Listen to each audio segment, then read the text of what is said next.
আসলেও রাজা মামা চায়ের রাজার মতো আগে হয়ে গেছে, যার কারণে মানুষ এই চা উচ্চ ভরে খাচ্ছে, মানুষ আমার এই চাকে সাদরে গ্রহণ করছে। শুরুটা হয়েছিল ভ্যান গাড়িতে চায়ের পসরা সাজিয়ে, মূলত বিদেশ ফেরত একজন মানুষ যিনি চেয়েছিলেন কিছু একটা করতে, কিন্তু তেমন পুঁজি ছিল না, তাই গাড়ি সার্ভিসিং এর দোকানে কাজ করেছেন দীর্ঘদিন। তবে থেমে থাকেননি। দুবাইয়ের রাজকীয় চায়ের ফর্মুলা জানা থাকায় চা বিক্রিতে নেমে পড়েন।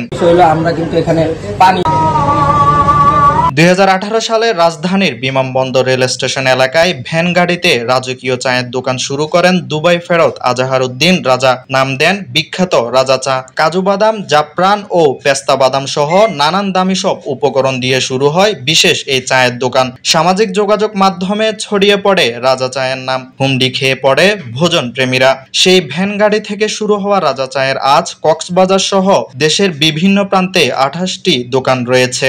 সব দোকানে প্রতি কাপ চা বিক্রি হয় 30 ও 50 টাকায়। কক্সবাজারের লাবণী পয়েন্টে এক সাক্ষাৎকারে তিনি বলেন, রাজা হইলো আমার নামই রাজা। এখনো বোঝা যাইতেছে যে এটা রাজা, ডাকনাম ছিল রাজা।